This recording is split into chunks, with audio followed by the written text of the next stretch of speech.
kewajiban untuk mensyukuri setiap nikmat yang Allah Ta'ala berikan kepada kita sekalian. Alhamdulillah, kita berkumpul dalam nikmat yang agung, yang besar ini, dalam rangkaian haul al-Imam al-Arif billah Al-Habib Ali bin Muhammad bin Husain bin Abdullah bin Syekh Al-Habsyi. Dan berhari-hari kita lalui di tempat ini, mulai dari Rawha, kemudian juga kemarin khatam Rawha, dan hari ini haul, dan besok maulid, yang mengambil beberapa hari masa untuk kita hadir dalam acara yang mulia ini. Dan hari-hari ini adalah termasuk min ayyamillah, hari-harinya Allah, hari-hari anugerahnya Allah, pemberian Allah yang dipandang, yang dimuliakan oleh Allah Ta'ala, yang termasuk daripada firman Allah Ta'ala di dalam Al-Quran, di mana Allah Ta'ala berbicara kepada Nabi Musa, wa dzakirhum bi ayyamillah, ingatkan mereka kepada umat manusia akan hari-harinya Allah, dan ini hari-harinya Allah. Dan juga khitab yang Allah Ta'ala berikan kepada para nabi-nabi di dalam Al-Quran, maka menjadi umum kepada semua umat manusia untuk mengingat daripada hari-hari yang mulia, hari-hari yang agung tersebut. Kemudian juga ketahuilah bahwasanya kita hadir di majelis ini, majelis yang dihadiri oleh bukan hanya manusia, oleh para malaikat-malaikatnya Allah Subhanahu wa Ta'ala, majelis agung, majelis zikir, majelis ilmu, majelis yang penuh keberkahan. Maka hasil daripada majelis ini adalah kita bersuci daripada perangai-perangai jelek nafsu kita, mensucikan diri kita daripada tabiat buruk, perangai buruk daripada nafsu. Kita dicuci di majelis ini daripada sifat dan perangai yang buruk yang ada di akal kita, yang ada dalam hati kita, yang ada dalam anggota tubuh kita, mata kita, tangan kita. Kita mensucikan diri daripada hal-hal yang tercela tersebut. Sesungguhnya para sahabat Rasulullah Shallallahu Alaihi Wasallam, mereka hadir bersama Nabi Muhammad, dan ketika mereka hadir bersama Nabi Muhammad, mereka merasakan kelezatan yang luar biasa dan kekhusyuan yang luar biasa. Dan ketika mereka pulang ke rumah mereka, kembali ke tempat mereka masing-masing, maka mereka mulai sangsi terhadap apa yang mereka rasakan. Kok sekarang begitu pulang ke rumah beda dari apa yang kita rasakan saat di majlis bersama Nabi Muhammad Sallallahu Alaihi Wasallam. Dan mereka khawatir akan hal ini, dan mereka panik datang kepada Nabi Muhammad dan mengadu, ya Rasulullah, begitu kita pulang ke rumah kok beda dari apa yang kita rasakan. Kita saat mendengar engkau hadir di majlismu, seolah-olah kita melihat surga depan mata, neraka depan mata. Kita niat, kita tekad, kita khusyuk, kita takut, berlinang air mata. Pulang ke rumah ya udah biasa lagi. Maka mereka menganggap ini suatu musibah yang besar atau muka dua, waliyadzubillah min dzalik. Maka Rasul Shallallahu Alaihi Wasallam mengingatkan tentang anugerah tersebut. Beliau mengatakan bahwasanya lau dumtum ala ma kuntum alaihi indi la safahatkum al malaikah.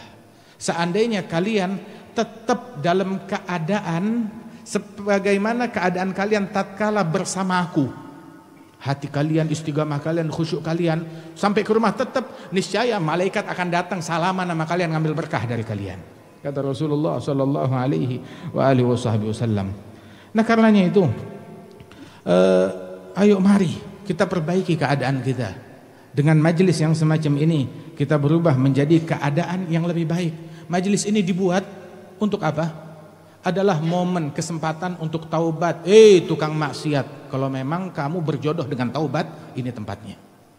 Hei orang yang kabur dari Allah, kalau memang kamu berjodoh untuk balikan kepada Allah Ta'ala, ini momennya. Dza waqat taubatak ya al-asi idza batub, dza waqat taubatak ya syarid idza bataub, dza jama' la syak tughfar buh jami' adz-dzunub. Enggak diragukan, majlis ini semua dosa diampuni oleh Allah Jalla Jalaluhu Ta'ala azamatuh. Dan tadi kita dengar hadis yang dinyatakan, disampaikan bahwasanya Allah apabila cinta kepada hambanya, nada Jibril, manggil malaikat Jibril. Hei Jibril, aku cinta kepada fulan, cintai dia. Maka malaikat Jibril pun mencintai orang tersebut, dan cintanya ngajak-ngajak. Cintanya ngajak-ngajak, memanggil penghuni langit, ya ahla sama, penghuni langit, sesungguhnya Allah Ta'ala cinta kepada hambanya fulan, hingga fulan itu dikenal oleh seluruh penghuni langit. Fa'ahibbuh, cintai dia. Kemudian yudha' lahul gobul, diberikan gobul di muka bumi ini, penerimaan di muka bumi ini. Gobul tersebut bukan hanya di momen itu saja, tidak, tetapi sampai orangnya udah meninggal tetap masih gobul. Sampai orangnya puluhan tahun, ratusan tahun, seperti sekarang 111 tahun dari wafatnya Al-Habib Ali, tetap masih gobul, diterima dari apa yang beliau lakukan dan dicintai radhiyallahu anhu warḍah. Allah Subhanahu wa taala berfirman di dalam Al-Qur'an, innal ladzina amanu wa 'amilus shalihat sayaj'alu lahumur rahmanu wudda. Mereka orang-orang yang beriman dan beramal soleh, Rahman yang maha pencinta akan menjadikan untuk orang-orang tersebut wudda, kasih sayang dan kecintaan. Kasih sayang kecintaan dari Allah yang abadi buat mereka. Dan juga kasih sayang kecintaan antara mereka satu sama lain dan dicintai oleh masyarakat radhiyallahu anhum. Bukan, dan wud tersebut bukan hanya sekali, tetapi anugerahnya Allah Ta'ala berlanjut terus, tetap dikenang, tetap dicintai, dan terus berlanjut penerimaannya dan manfaatnya, enggak terputus sampai akhir zaman. Dan ketahuilah bahwasanya ini adalah anugerahnya Allah, sibghatullah, wa man ahsanu minallahi sibghah. Dan ketahuilah kita hadir di sini dan kita lihat orang-orang hadir di luar sana kepanasan, semalam kehujanan, sekarang kepanasan dalam teriknya matahari. Dan mereka hadir, apa sih yang mereka cari? Di sini dapat uang, di sini dapat harta, di sini dapat tahta, di sini dapat dunia, enggak. Tetapi mereka datang karena wud yang Allah Ta'ala jadikan di tengah-tengah masyarakat terhadap walinya Allah Subhanahu wa taala. Gobul tersebut yang Allah Ta'ala jadikan di muka bumi kepada Al-Habib Ali bin Muhammad bin Husain bin Abdullah Al-Habsyi karena mahabbah dan cinta tersebut. Dan mereka inilah para wali-walinya Allah Subhanahu wa taala.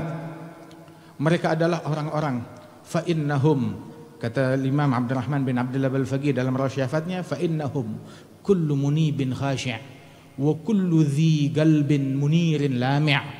La man yushirun nasu bil asabi' fahuwa minas sirril masun khali.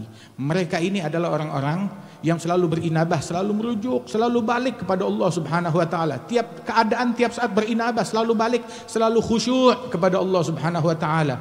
Dan mereka adalah tiap orang yang hatinya bercahaya, terang benderang, dicari enggak ada setitik kegelapan pun dalam hati mereka. Enggak ada kedengkian, enggak ada kebencian, enggak ada riya, enggak ada ujub, enggak ada obsesi akan dunia, harta, tahta atau apapun sama sekali. Qalbin munirin lami'. Ini ciri walinya Allah Ta'ala. Dan wali tersebut bukan orang-orang yang ditunjuk-tunjuk oleh manusia. Wali diberikan, dianugerahkan oleh Allah Ta'ala. Bukan kita yang lantik wali, oh dia wali, oh dia wali, dia wali, yang ditunjuk-tunjuk sama orang. La man yushirun nasu bil asabi', dia wali, dia wali. Enggak juga. Kadang yang ditunjuk-tunjuk begitu, kata Imam Abdurrahman bin Abdul Balfaqi, berapa banyak orang yang ditunjuk, dituding-tuding, ini wali, ini wali.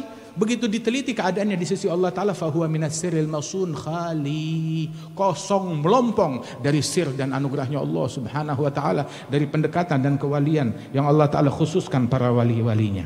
Ketahuilah bahwasanya mereka para wali-walinya Allah punya kemuliaan, keistimewaan di sisinya Allah Subhanahu wa taala, punya keramat dalam istiqamah mereka, dalam ketakwaan mereka, dimuliakan oleh Allah. Mereka itulah la khaufun alaihim wa lahum yahzanun, lahumul busyra. Bagi mereka kabar gembira di dunia dan di akhirat. Anugerahnya Allah Ta'ala untuk mereka di dunia dan di akhirat. Radhiyallahu anhum ardhahum. Dan dunia, asal tahu saja, dunia, umur dunia pendek sebentaran. Yang kaya enggak selamanya kaya, yang bertahta enggak selamanya bertahta, yang sehat enggak selamanya sehat. Dunia pendek, sebentaran semuanya. Maka jangan jadikan semangat kita untuk hal yang fana, yang pendek, yang cuma sebentaran. Apalagi beresiko membahayakan akhiratnya kita. Akhirat, Allah Ta'ala berfirman kepada Nabi Muhammad, walal akhiratu khairul laka minal ula. Akhirat lebih baik untukmu daripada dunia ini. Dan Allah Ta'ala berfirman, wal akhiratu khairun wa abqa, lebih baik dan lebih abadi. Cari yang lebih abadi. Cari di majlis yang semacam ini dan di dalam sisa daripada hidup-hidup kita. Kita di sini, kita hadir dan kita mendengar. Dan setelah kita mendengar, tuntut diri kita untuk mengamalkan, mempraktekkan apa yang kita amalkan. Hendaknya kita keluar dari majlis ini terpacu, termotivasi untuk dekat kepada Allah Ta'ala, apa yang mau kita lakukan?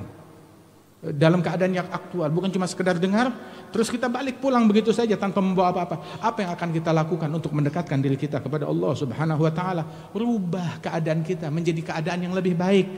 Rumah kita menjadi rumah yang lebih baik. Sifat kita menjadi sifat yang lebih baik.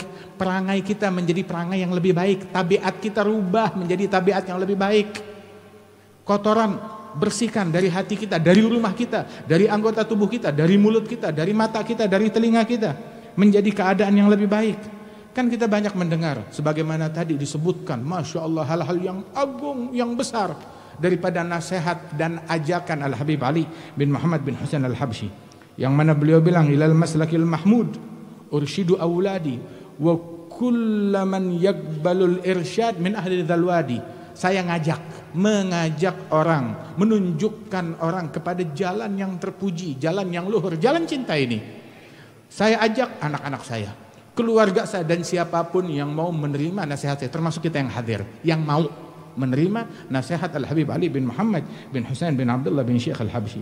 Beliau mengajak kita kepada ilmu, kepada akhlak, kepada amalan, dan mensucikan, mensterilkan. Jangan sampai itu semuanya ilmu, amalan, dan akhlak terkontaminasi dengan perangai dan sifat yang buruk dan kotoran-kotoran hati. Sehingga beliau bilang, hahiya amal khalat an syawaibin wa ilm wa akhlaqun wa kathratu awradi, dan banyak berzikir kepada Allah Subhanahu wa taala. Dan disebutkan, barang siapa yang diberikan ilmu dan pengamalan dan akhlak yang luhur dan kebersihan hati yang tersebut, ini khilafah yang hakiki, maka dia adalah mendapatkan khilafah yang sebenarnya dari Allah, yang dia wariskan daripada Rasulullah sallallahu alaihi wasallam. Sebagaimana Al-Habib Ali mendapatkan khilafah tersebut, khilafah dalam ilmu, ilmunya Nabi, khilafah di dalam memberikan kontribusi ke tengah-tengah masyarakat, memberikan manfaat kepada masyarakat. Bagaimana beliau selama 3 bulan berturut-turut, tatkala terjadi krisis ekonomi di negeri Hadramaut, maka satu kota beliau yang tanggung nafkah mereka selama 3 bulan. Satu negeri, satu kota, beliau yang tanggung nafkahnya selama 3 bulan. Dan juga itu hanya dilakukan dari para ulama salaf terdahulu. Dengan kemampuan seperti itu hanya dilakukan oleh Al-Habib Ali bin Muhammad bin Husain Al-Habsyi, enggak didapati daripada yang lain kecuali pada diri Al-Habib Ali bin Muhammad Al-Habsyi. Keistimewaan yang beliau miliki yang demikian luar biasa tersebut.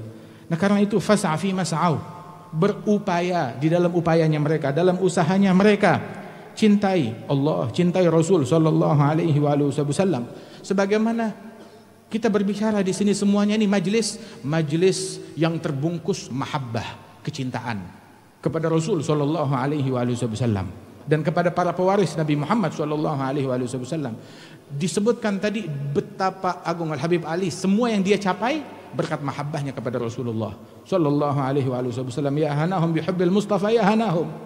Mereka para kaum yang beruntung cinta kepada Nabi Muhammad dan dicintai oleh Nabi Muhammad sallallahu alaihi wasallam. Dan cinta kepada Rasul adalah syarat untuk sahnya iman. Tanpa kecintaan yang benar kepada Nabi Muhammad maka enggak sah, palsu imannya kita, waliyadzubillah min dzalik.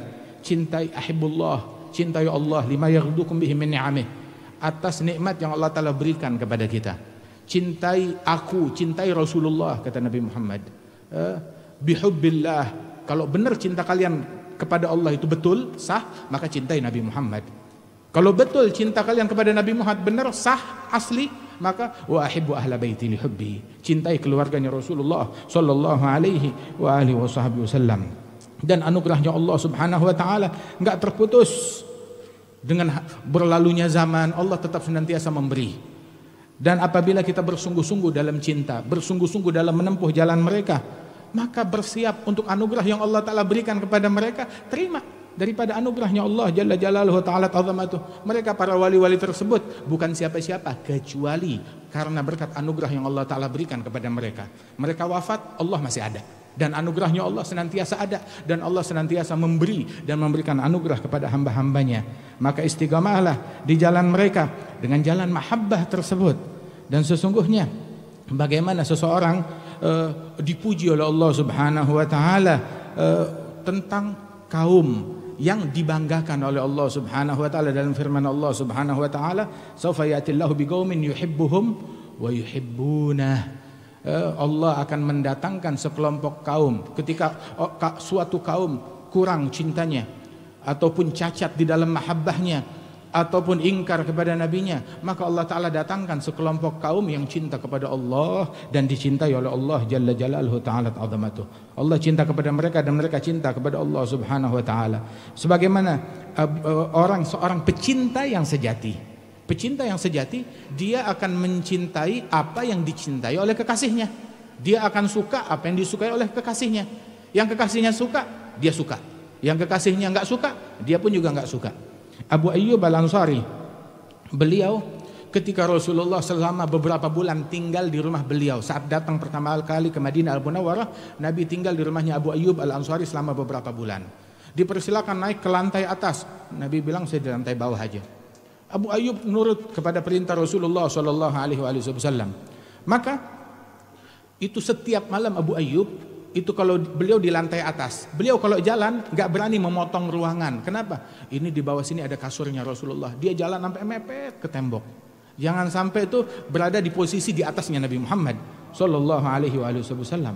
Sampai beliau ceritakan hal ini kepada Rasul. Rasul bilang tetap di tempat kamu. Sebab kalau saya ini yang datang kepada saya kadang orang tua, orang sepuh, lebih mudah bagi mereka berkunjung kepada saya kalau saya di bawah. Kalau di atas itu akan menyusahkan mereka, kata Rasul Sallallahu Alaihi Wasallam. Kemudian Abu Ayyub, beliau tiap kali ada makanan, menghidangkan makanan buat Rasulullah, dia nggak mau makan kecuali setelah Rasulullah makan. Diberikan itu makanan di nampan, diberikan kepada Nabi Muhammad. Saat diberikan kepada Nabi Muhammad, dia nggak berani duduk di situ bersama Rasulullah. Dia kabur jalan. Kenapa? Nggak berani makan bareng bersama Nabi Muhammad. Takut Nabi sungkan atau takut makanannya jadi nggak cukup karena jadi paksa turut makan. Setelah Rasulullah selesai makan, maka dikeluarkan makanan tersebut, dipegang oleh Abu Ayyub Al-Ansari. Ayo dicari-cari mana bekas tangannya Nabi Muhammad di makanan itu. Dicari mana bekasnya Nabi Muhammad. Mau cari berkah dari tangan, dari makanan yang tersentuh dengan tangannya Rasulullah Sallallahu Alaihi Wasallam. Ada Abu Ayyub Al-Ansari. Kemudian juga disebutkan satu kali beliau menghidangkan untuk Rasul Sallallahu Alaihi Wasallam makanan di dalamnya ada kandungan bawang putih. Yang mentah, ada kandungan bawang putih di dalamnya. Maka saat disodorkan kepada Rasulullah, kemudian ditunggu mana makanannya. Rupanya pikir Rasulullah udah selesai makan dan dikeluarkan itu makanan, dia cari. Rupanya di makanan itu diketahui tidak disentuh oleh Nabi Muhammad. Dan hal ini membuat Abu Ayyub panik. Kenapa? Gak disentuh oleh Rasulullah. Rasul nggak suka, Rasulullah marah. Apa salah saya? Apa dosa saya? Diintrospeksi dirinya sendiri. Hingga akhirnya dia datang dalam keadaan sumpah kepada Nabi Muhammad, ya Rasulullah, kenapa makanan nggak dimakan? Kenapa makanan nggak disentuh? Dia bilang, ya Abu Ayyub, di dalamnya ada kandungan bawang putih yang masih mentah, begitu, yang bisa menimbulkan aroma kurang bagus buat mulut, dan ini akan mengganggu munajat saya kepada Allah Subhanahu Wa Taala. Halal, kalian makanlah. Begitu, tetapi saya punya urusan munajat kepada Allah Ta'ala, gak mau terganggu dengan aroma bawang putih yang kuat tersebut. Abu Ayyub bilang, sejak saat itu bawang putih dilarang masuk ke rumah saya. Kenapa? Ya karena Rasulullah Sallallahu Alaihi Wasallam. Cari introspeksi diri kita. Ada gak hal yang gak suka di rumah kita? Yang tidak disukai oleh Nabi Muhammad di rumah kita ada gak? Yang tidak disukai oleh Nabi Muhammad, pakaian diri kita, pakaian anak-anak kita, kaum wanita kita. Ada gak tontonan yang gak disukai oleh Nabi Muhammad di rumah kita? Di handphonenya kita, di handphonenya anak-anak kita. Ada gak hal yang gak disukai oleh Rasulullah SAW dalam ucapan kita, dalam pandangan kita, dalam pendengaran kita? Maka singkirkan tuh hal yang tidak disukai oleh Nabi Muhammad SAW. Kalau betul kita cinta kepada Rasulullah SAW. Ketahuilah bahwasanya kita sekarang sangat memerlukan untuk perhatian kepada anak-anak kita dalam mendidik mereka. Kalau kita lengah, mereka akan dimangsa oleh binatang buas yang memangsa akal mereka, memangsa hati mereka, memangsa akhlak mereka, memangsa moralnya mereka, memangsa hubungan mereka, merusak, membuat cacat hubungan mereka dengan Allah, dengan Rasul, dengan para salaf wal auliya was salihin. Jalin hubungan yang erat, perkuat hubungan kita. dengan anak-anak kita, keluarga kita, dengan istri kita. Memperlakukan mereka dengan cinta, dengan akhlak yang luhur, dengan syariatnya Nabi Muhammad sallallahu alaihi wasallam, dengan lemah lembut. Sedikit demi sedikit kita membimbing mereka ke jalan hidayat, jalan yang diridhai oleh Allah jalla jalaluhu ta'ala azamatuh. Ini dalil daripada mahabbah, bukti daripada kecintaan kepada Allah, kepada Rasul, kepada salaf salihin radhiyallahu anhum ajma'in. Dengarkan bagi orang-orang yang memiliki kerinduan, dan ketahuilah hendaknya dia menempuh jalan peneladanan, sebab anugerahnya Allah subhanahu wa ta'ala senantiasa tercurahkan. Dan bersatu padulah, jangan berpecah belah. Wa'tasimu bihablillahi jami'a wala tafarraqu. Bersatu padu dengan talinya Allah, di jalannya Allah, jangan berpecah belah. Maknanya bersatu padu, jangan berpecah belah. Ayo berkumpul. Disyariatkan dalam Islam banyak perkumpulan. Ada perkumpulan yang setiap hari 5 kali kumpul sholat jamaah, di mana tiap hari kita ketemu sama saudara kita di masjid. Kumpul dalam jamaah, dalam saf-safnya berkumpul. Kemudian juga ada perkumpulan setiap Jumat dalam sholat Jumat. Ada perkumpulan dalam Idul Fitr, Idul Adha.